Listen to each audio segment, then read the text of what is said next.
The weight was wrong. That was the first thing Corporal Tom Crawford noticed when he picked up the Japanese medical pack from the muddy trail. After 3 months fighting along Kokoda Track, he developed an instinct for these things.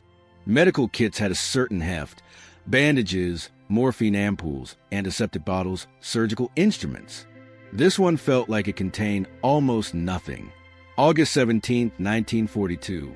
The morning firefight had ended an hour ago, leaving 4 dead Japanese soldiers sprawled across a narrow track that served as Papua New Guinea's only route between the northern coast and Port Moresby. Crawford's unit, part of the Australian 39th Battalion, had been conducting a fighting withdrawal for weeks now, trading ground for time as the Japanese pushed relentlessly southward through jungle that should have been impassable. "Anything useful, Tom?" asked Private Danny Walsh, crouching beside a fallen tree while scanning the dense jungle for movement. The 20-year-old from Sydney had been in Papua for 6 weeks and looked like he'd aged 6 years. They all did. The jungle consumed men slowly, through disease and exhaustion, and the constant certainty that death is behind every tree. Crawford opened the pack carefully. Medical supplies were precious. Australian logistics were stretched thin, and anything captured from the enemy could save lives. But what he found inside made him pause. The bandages were made from rice paper, already beginning to disintegrate in Papua's relentless humidity. The antiseptic bottle was 3/4 empty, and when Crawford uncapped it, the smell was wrong, too weak, diluted with water or something worse. There were no morphine ampoules, no proper surgical instruments. Instead, he found bamboo splints, bandages that appeared to be torn from uniforms, and a scalpel that looked handmade from sharpened metal scrap. "Jesus," Crawford muttered, spreading the contents on the ground. "Look at this." Sergeant Bill Henderson joined them, his weathered face drawn with exhaustion. At 42, he was twice the age of most men in the unit, a Great War veteran who'd volunteered again when Japan entered the conflict.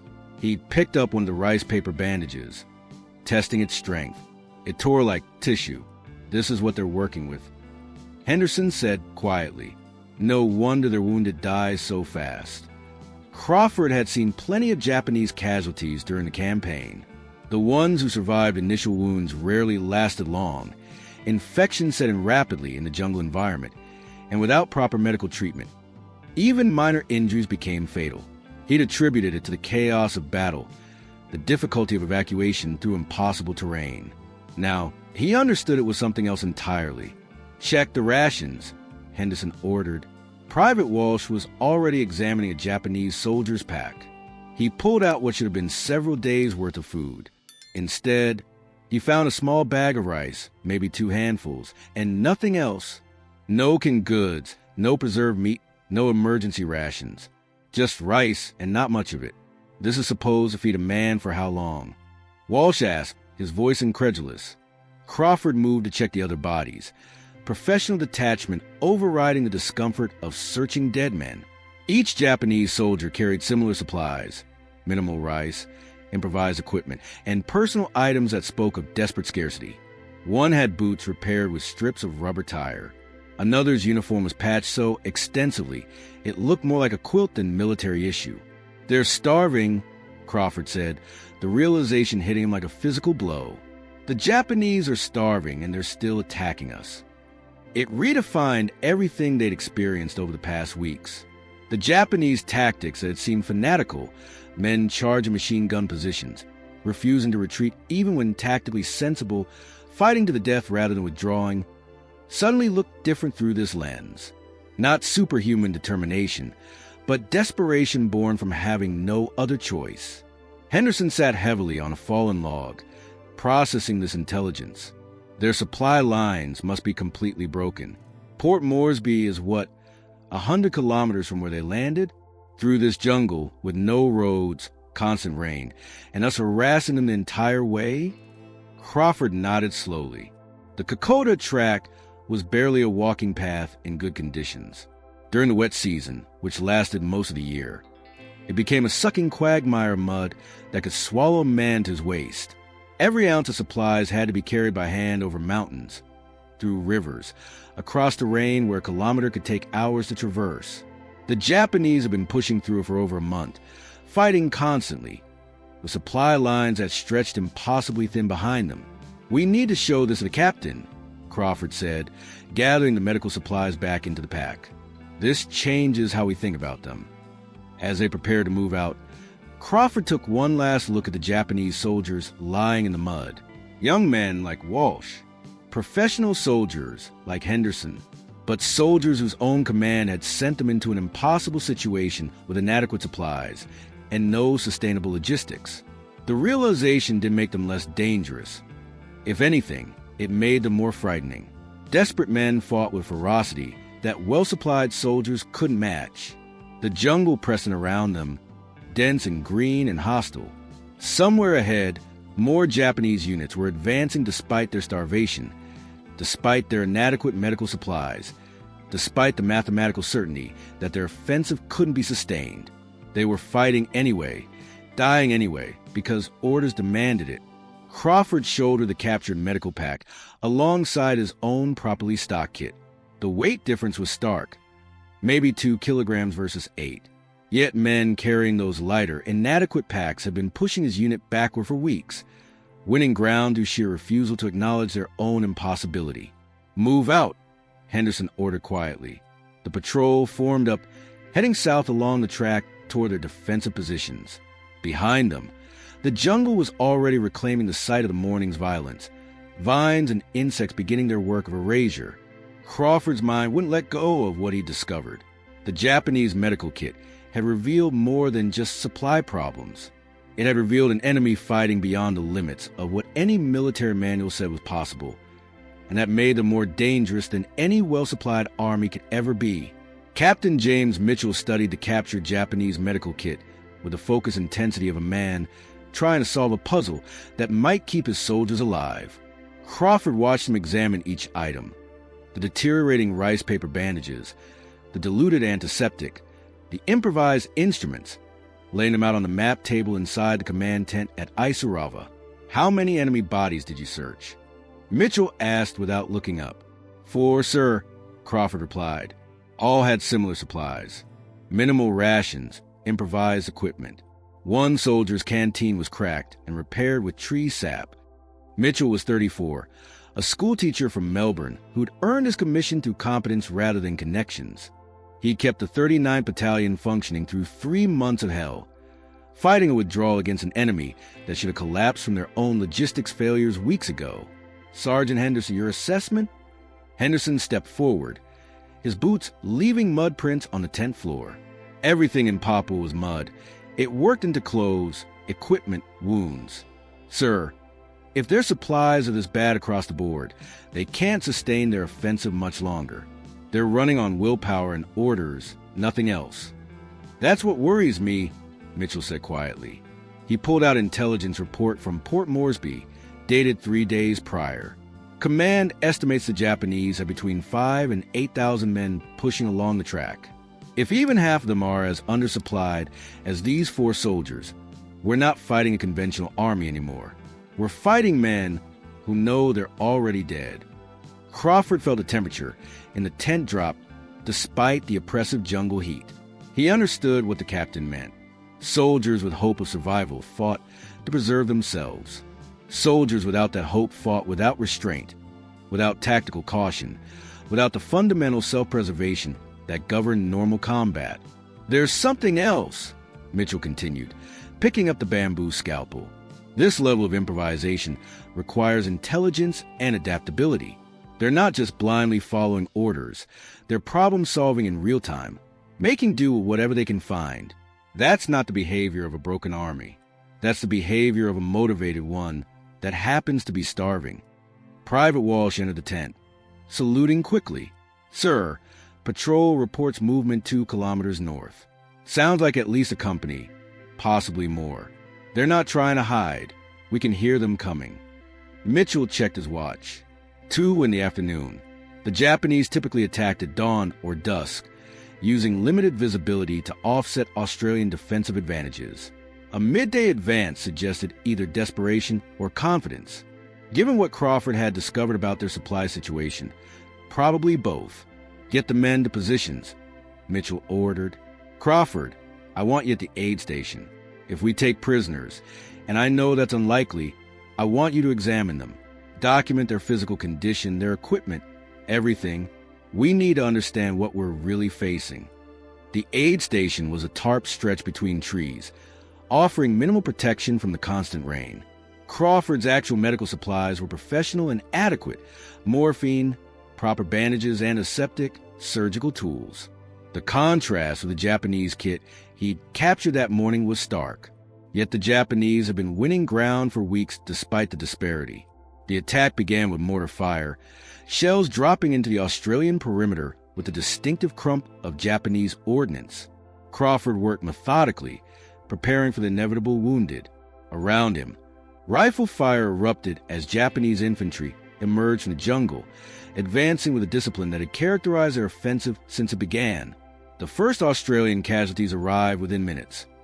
Private Cooper with shrapnel in his leg, Corporal Davies with a bullet through his shoulder. Crawford worked quickly, administering morphine, cleaning wounds, applying proper bandages while the battle raged 50 meters away.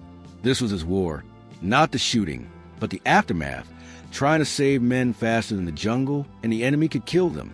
Medic, Japanese wounded. Crawford looked up sharply. Japanese wounded almost never happened.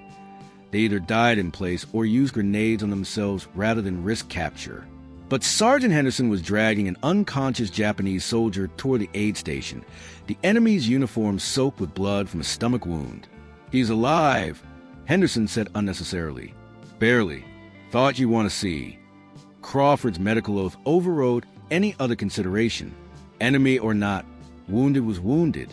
He cut away the Japanese soldier's uniform, exposing the injury, a through-and-through bullet wound, bleeding heavily but potentially survivable with proper treatment. As he worked, other details registered. The soldier was emaciated, ribs visible beneath skin stretched too tight. His muscles showed the wasting that came from prolonged malnutrition. Tropical ulcers covered his legs, infections that proper medicine could have prevented. "Jesus," Crawford muttered, starting in 4. "He's maybe 50 kilograms. This man has been starving for weeks, and he was still fighting." Walsh appeared with the soldier's personal effects, a diary, a photograph of what appeared to be family, and another nearly empty rice bag. No proper medical supplies at all in his personal kit. The diary's pages were water damaged, but recent entries were still legible to Crawford's limited Japanese, learned hastily over the past months from captured documents. The entries spoke of hunger, of rice rations cut again and again, of comrades dying from disease and starvation as often as from combat, of orders to continue advancing regardless of supplies, to trust that logistics would eventually catch up. The most recent entry, dated yesterday, described eating ferns and insects to supplement vanishing rice stocks. Mitchell arrived as Crawford finished stabilizing the wounded soldier. The captain read through the diary quickly, his expression growing grimmer with each page. "They know they're not getting resupplied," Mitchell said. "The soldiers know it. They're writing about it. And they're attacking anyway." The implications were staggering. This wasn't blind obedience or fanaticism. It was conscious choice to continue despite full awareness of the hopelessness. The Japanese command had committed their forces to an objective without sustainable logistics, and the soldiers were executing those orders even as they starved. "How is he?" Mitchell asked, gesturing to the wounded soldier. "He'll live if infection doesn't set in," Crawford replied. "But, sir, he's malnourished to the point of organ damage. Another week without proper food, and his body would have started shutting down. He was maybe days from being physically incapable of fighting. And yet, he was attacking our position this afternoon." Crawford had no response to that. The soldier lying on his aid station floor, unconscious and starving, had been advancing with his unit toward Australian machine guns despite knowing he might not survive even without combat. The courage or madness required for that, Crawford couldn't decide which it was, exceeded anything he'd encountered in 3 months of brutal jungle warfare. The battle continued through the afternoon, Japanese forces pressing the Australian perimeter with coordinated attacks that spoke of professional military training. But now Crawford understood what he was hearing differently. Each burst of gunfire represented soldiers fighting through starvation. Each grenade explosion came from men who knew their supply situation was hopeless. The Japanese weren't succeeding despite their logistics failure. They were succeeding because they refused to acknowledge that failure should stop them. As dusk fell and fighting subsided into uneasy quiet, Crawford sat beside the wounded Japanese soldier, monitoring his vital signs. The man's breathing was steady, his pulse weak but regular. With proper food and medicine, he'd recover. Without them, even survival from his wound would mean slow death from starvation. "We're not fighting an army," Crawford said to Walsh, who was helping organize medical supplies. "We're fighting ghosts who don't know they're supposed to be dead yet." The young private nodded slowly. "Makes you wonder what we do in their situation.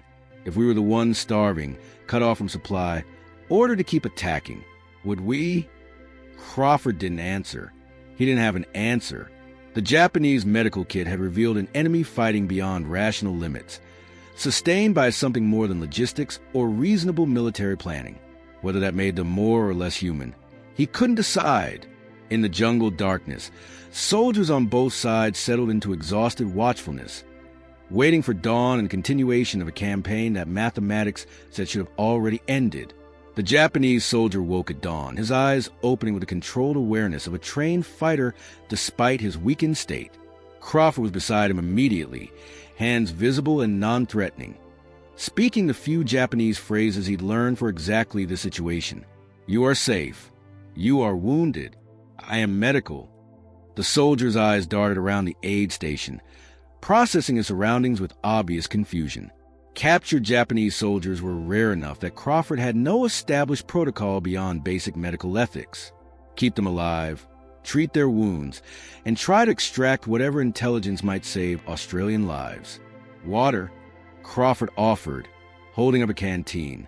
The soldier stared at the canteen with an intensity that went beyond thirst. When Crawford helped him drink, he consumed it with desperate control. Wanting to gulp but forcing himself to sip, the discipline of a man who'd learned to ration every resource. When the canteen was empty, tears tracked down his face, though his expression remained neutral. Captain Mitchell arrived with Lieutenant Yamada, a Nisei interpreter who'd been attached to the battalion specifically for moments like this. The lieutenant was Australian-born to Japanese parents, his loyalty to Australia never questioned by anyone who'd served with him, but his language skills invaluable. Yamada spoke quietly to the wounded soldier in Japanese. The conversation lasted several minutes, Yamada's expression growing more troubled as he listened. "His name is Hiroshi Takeda, corporal in the 144th Regiment." Yamada translated. "He's been in Papua for 6 weeks. His unit landed with 3 weeks of supplies, and was told resupply would arrive within days. It never came. Ask them about their medical situation," Mitchell instructed. More Japanese flowed between them. Takeda's responses grew longer, more animated despite his obvious weakness. Crawford noticed the soldier kept glancing at the medical supplies visible around the aid station. Proper bandages, antiseptic bottles, surgical instruments. Things his own army hadn't provided. "He says their medical officer died of dysentery 2 weeks ago." Yamada continued. "They have 1 medic left for a company of 80 men. No morphine, no proper bandages. They've been treating infected wounds with heated knives and prayers. Most injured soldiers either die or kill themselves rather than slow the unit down." Crawford felt sick. He'd seen the results of Japanese medical inadequacy, but hearing it described systematically was different. These weren't battlefield failures. This was organizational abandonment. Their food situation? Mitchell pressed. Rice rations were cut to 1 cup per day 3 weeks ago, then half a cup. Now they're foraging, eating ferns, insects, anything edible in the jungle. Men are dying from poisonous plants because they don't know what's safe. He says his company started with 130 men. 18 have died from starvation or disease. 23 from combat. The rest are sick. The numbers were staggering. A nearly 40% casualty rate, and they were still advancing. Crawford looked at Takeda with a mixture of horror and incomprehension. How did a man continue functioning under those conditions? "Ask him why," Crawford said suddenly. "Why keep fighting when their own command has clearly abandoned them?" Yamada hesitated, then translated. Takeda's response was immediate and forceful despite his weakened state. He says they're not abandoned. They're trusted to accomplish the mission regardless of difficulties. The Emperor's soldiers don't surrender because of discomfort. They complete their objectives or die trying. He says Australian soldiers wouldn't understand. Make him understand we're trying to, Mitchell said quietly. Tell him we respect his courage. But we need to comprehend what drives men to fight under these conditions. The conversation continued for 20 minutes. Takeda spoke about duty, about honor, about beliefs Crawford found simultaneously admirable and tragic. The Japanese soldier genuinely believed his suffering had purpose, that his starvation was a test of commitment rather than evidence of logistical failure. He spoke of comrades who died from disease with the same reverence others might reserve for heroes killed in glorious charges. He wants to know why we feed him, Yamada said. Why we waste our medical supplies on an enemy. He says we should let him die. He's failed his mission by being captured. Crawford knelt beside Takeda, speaking directly even though Yamada would have to translate. Because you're a soldier and a man. Because medical care isn't something you earn through victory. It's something you deserve through shared humanity. Tell him that. Yamada translated. Takeda's expression showed confusion more than gratitude. The concept seemed foreign to him, incompatible with his understanding of warfare. Private Walsh entered the aid station carrying a meal, rice, tinned beef, tea, and biscuits. Standard Australian rations, modest by home standards but luxurious compared to what Takeda had been surviving on. The Japanese soldier stared at the food with undisguised hunger. Feed him slowly, Crawford instructed. His stomach won't handle much after weeks of starvation. Takeda ate with methodical control. Each bite chewed thoroughly, nothing wasted. Halfway through the meal, he stopped despite obvious desire to continue. When Yamada asked why, Takeda explained he was saving the rest for later. Hoarding had become instinct. Tell him there's more, Mitchell said. Tell him we have enough food. He doesn't need to save it. The translation provoked visible emotion from Takeda. Not relief, but something closer to grief. Yamada explained that the soldier was thinking of his comrades still fighting, still starving, while he ate enemy rations in relative comfort. Survivor's guilt, Crawford recognized, though filtered through a cultural framework he couldn't fully grasp. Over the next hour, they learned more about the Japanese situation than weeks of combat intelligence had revealed. The enemy wasn't operating on a single supply line, but multiple competing ones, with inter-service rivalry between Army and Navy, creating coordination failures. Supplies existed in Rabaul and Buna, but couldn't be transported effectively to forward units. Officers knew the logistics were inadequate, but reported success to save face, creating a feedback loop of misinformation. The offensive should have stopped weeks ago, Mitchell said after Yamada had finished translating.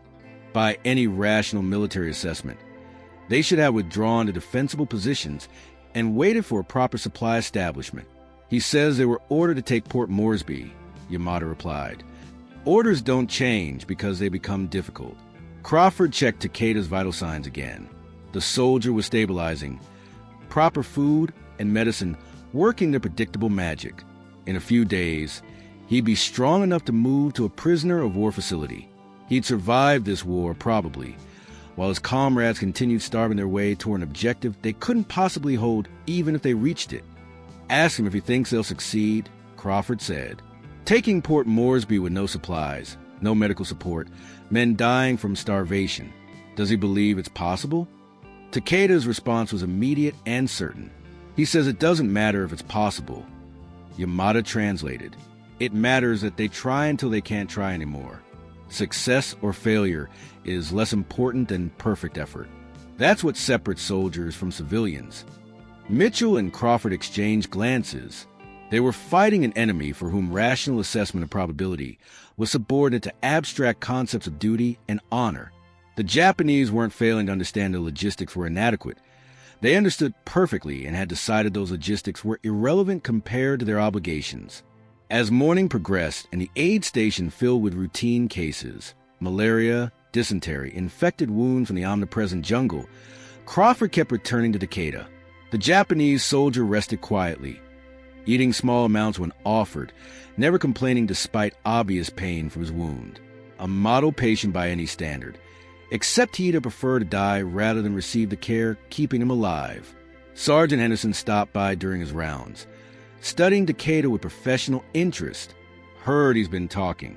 Learning anything useful? That we're fighting an enemy who's already defeated themselves but refuses to acknowledge it, Crawford replied, which somehow makes them more dangerous than if they were properly supplied. Henderson nodded slowly. In the Great War, we knew when Germans were beaten. They'd stop attacking, consolidate, wait for reinforcement. These Japanese, they'll attack on their last breath with their last bullet and genuinely believe that's victory somehow. It was the most succinct summary Crawford had heard. The Japanese medical kit he'd found yesterday had revealed an army fighting beyond sustainable limits. Takeda had explained why. Not through fanaticism or ignorance, but through a fundamentally different understanding of what military service meant and what constituted acceptable sacrifice. As the day wore on and patrols reported continued Japanese presence in the north, Crawford prepared for more casualties. The campaign would continue. Men would die on both sides. But now he understood something crucial about his enemy. They weren't superhuman or suicidal. They were soldiers who'd accepted conditions that should have made fighting impossible and decided to fight anyway. That understanding didn't make them less dangerous. If anything, it made them more frightening. Because courage sustained by adequate logistics was one thing. Courage sustained by nothing but itself was something else entirely. 3 days after capturing Takeda, the Japanese launched their largest assault yet on the Australian positions at Isurava. Crawford worked without pause as wounded flooded the aid station. Bullet wounds, shrapnel injuries, the chaotic damage of close-quarters jungle combat. The attack came with coordinated mortar support and machine gun fire, suggesting the enemy had somehow received ammunition, resupply even if food remained scarce. By midday, the Australian line was holding but barely. Captain Mitchell had committed every reserve, and the Japanese showed no signs of breaking off despite heavy casualties. Crawford had treated 17 wounded Australians and sent 3 bodies to the makeshift morgue when Sergeant Henderson appeared with news. "We've pushed them back from the eastern perimeter," Henderson reported, breathing hard. "Found their assembly area. Tom, you need to see what they left behind." Crawford delegated the aid station to Walsh and followed Henderson through mud-slick trails to where the Japanese attack had originated. What he found there would stay with him for the rest of his life. The Japanese had been staging their assault from a small clearing, and in their hasty retreat, they'd abandoned equipment and supplies. But these weren't military supplies in any conventional sense. Crawford found improvised stretchers made from bamboo and torn uniforms, cooking pots fashioned from helmets, and everywhere, evidence of desperate foraging, piles of fern fronds sorted for edibility, insects collected in makeshift containers, bark stripped from trees in a pattern suggesting they'd been testing it for nutritional value. "Look at this," Henderson said, pointing to a shelter half-collapsed against a tree. Inside were Japanese wounded, 3 men too injured to retreat with their unit, left behind with nothing but a single canteen of water and a handful of rice. They were conscious, watching Crawford and Henderson with expressions that mixed pain with resignation. Crawford's medical instinct overrode everything else. He called for stretcher bearers and began triage. The first soldier had a leg wound that had gone gangrenous. Amputation would be necessary if he was to survive. The second suffered from dysentery, so severe he was severely dehydrated and delirious. The third had multiple shrapnel wounds and obvious internal injuries that likely meant he wouldn't last a day regardless of treatment. As Crawford worked, Lieutenant Yamada arrived to translate. The wounded Japanese soldiers seemed more surprised by the medical attention than by their capture. Through Yamada, Crawford learned they'd expected to be executed or left to die. The concept of enemy medical care was foreign enough to seem surreal to them. "This one wants to know why you're helping," Yamada said, gesturing to the soldier with the infected leg. "He says his officers told them Australians torture prisoners." "Tell him his officers were wrong about a lot of things," Crawford replied, administering morphine, including sending men to fight without proper supplies. The soldier's response, translated by Yamada, was defensive at first. His commanders had done their best. Logistics were difficult. Criticism was inappropriate. But as morphine eased his pain and Crawford's professional care continued, the soldier began speaking more candidly. His unit hadn't received rations in 4 days. Their last ammunition resupply had been a week ago. The attack this morning had been launched partly because officers feared their men would become too weak to fight if they waited any longer. They attacked because they were running out of time before starvation made combat impossible, Henderson said, processing this intelligence, not because they thought they could win. Private Walsh helped transport the wounded Japanese soldiers back to the aid station, where Crawford could provide proper treatment. As they worked, more details emerged about the Japanese situation. Takeda, now recovering well enough to sit up, spoke with the newcomers in rapid Japanese. Yamada translated the conversation.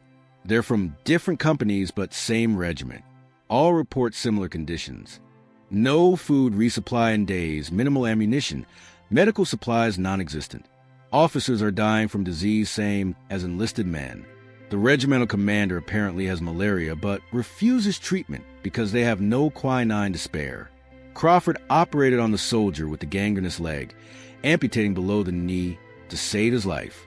The procedure was clean, professional, using proper anesthesia and sterile instruments, luxuries the Japanese medical system couldn't provide. As he worked, Crawford thought about how different this soldier's fate would have been if he'd remained with his unit, left behind to die, or possibly given a grenade and ordered to use it on himself rather than become a burden. Captain Mitchell visited the aid station that evening, reviewing the intelligence gathered from the captured soldiers. The picture it painted was an army in terminal decline, held together by discipline and cultural conditioning rather than any sustainable military structure. Japanese forces were still advancing, still fighting effectively, but they were doing it on willpower alone. Command wants to know if we can expect them to collapse soon, Mitchell said. Given their supply situation, any rational assessment says they should have broken already. They're not rational, Crawford replied, washing blood from his hands. Or rather, they're operating on a different kind of rationality. These men will fight until they physically cannot fight anymore. And that point is much further than we'd expect. He gestured at Keita and the other wounded Japanese soldiers, now resting under proper medical care. Every one of them has expressed shame at being captured, not because they fear punishment if they return home, but because they believe they failed some internal standard of conduct. They'd rather have died than receive this treatment. Mitchell studied the enemy soldiers thoughtfully, but they're still human. They still break down from starvation and disease. There has to be a limit. There is, Crawford agreed, but it's much further than our limit would be. And in the meantime, they'll keep attacking, keep dying, keep accomplishing tactical objectives that should be impossible given their condition. Over the following days, the pattern continued. Japanese attacks would surge forward with devastating coordination, then collapse as their forces literally ran out of energy to continue. Australian positions would hold, barely, against enemies who fought until they couldn't stand. The campaign became a race between Japanese determination and their own bodies' physical limitations. Crawford treated more Japanese wounded as they were captured or found abandoned. Each one told the same story: starvation, inadequate medical care, orders to continue regardless of conditions. Each one expressed the same confused gratitude at receiving treatment they'd been taught to neither expect nor want. And each one stable, spoke with Yamada about their units, their officers, their situation. The intelligence picture that emerged was damning. The Japanese offensive toward Port Moresby had been launched with inadequate logistics based on overly optimistic assessments of terrain and supply route development. By the time commanders realized the situation was untenable, cultural and organizational factors made it nearly impossible to order retreat. Officers who suggested withdrawal risked their careers and reputations. Enlisted men who questioned orders faced severe discipline. The machine kept grinding forward because stopping it required someone to accept responsibility for failure. They're trapped by their own system, Mitchell observed after reviewing Yamada's compiled intelligence reports. Can't retreat without losing face. Can't advance without supplies. So they're dying in place while pretending it's progress. Crawford had come to similar conclusions through his medical work. The Japanese soldiers he treated weren't mindless fanatics. They were professionals caught in an organizational structure that valued symbolic victory over sustainable operations. Their courage was real, their discipline impressive, but both were being wasted on an offensive that mathematics said couldn't succeed. By late August, the Japanese advance had stalled, not because they'd been defeated in battle, but because their forces had literally exhausted their capacity to continue. Men were collapsing from malnutrition. Disease was claiming more casualties in combat. The offensive was dying not with a bang, but with a slow, grinding collapse of human bodies pushed beyond their limits. Crawford stood outside the aid station one evening, watching the sunset paint the jungle in shades of orange and red. Inside, 7 Japanese wounded were receiving the same care as their Australian counterparts. Takeda was healthy enough to walk now, though he'd be evacuated to a prisoner facility within days. The other captured soldiers were stabilizing, their bodies responding to proper nutrition and medicine. Strange war, Walsh said, joining him. The young private had matured considerably over the past weeks. His initial shock at jungle combat replaced by professional competence. We're patching up men who were trying to kill us hours before. That's the only way to fight, Crawford replied. Hard when necessary, humane when possible. Otherwise, we become the same as what we're fighting against. But even as he said it, Crawford wondered if that was fair. The Japanese soldiers he'd treated weren't monsters or fanatics. They were men trapped in a system that demanded the impossible and punished anything less than total commitment. Their medical kit, that inadequate collection of rice paper bandages and improvised instruments, wasn't evidence of barbarism, but of an organizational failure that set men to war without the resources to sustain them. The campaign would continue for weeks yet, Japanese forces withdrawing slowly, while Australian and American units pushed forward. Crawford would treat hundreds more wounded, capture dozens more enemy soldiers, and learn increasingly detailed intelligence about the Japanese military's dysfunction. But that first medical kit he'd found would remain the most significant discovery. The moment he'd realized his enemy wasn't superhuman, but simply willing to endure conditions that should have made fighting impossible. As darkness settled over the jungle, Crawford returned to the aid station. There was always more work, wounded to treat, supplies to organize, the endless battle against disease and infection that claimed as many lives as bullets. But now he understood something crucial about this war. It wasn't just about defeating an enemy. It was about outlasting their willingness to accept the unacceptable. The Japanese medical kit had taught him that, not through its contents, but through what his inadequacy revealed about men who fought anyway, bled anyway, died anyway because something in their training or culture or sense of duty said that was preferable to stopping. Crawford didn't have to agree with that philosophy to respect it, and he didn't have to respect it to do his job, treating every wounded soldier, regardless of uniform, with the same professional care. Because in the end, that was what separated civilization from chaos. Not winning, but how you fought. Not victory, but whether you remained human in the pursuit of it. The jungle night settled around the aid station, filled with the sounds of wounded men breathing, resting, healing under the care of an enemy who'd proven more merciful than their own command.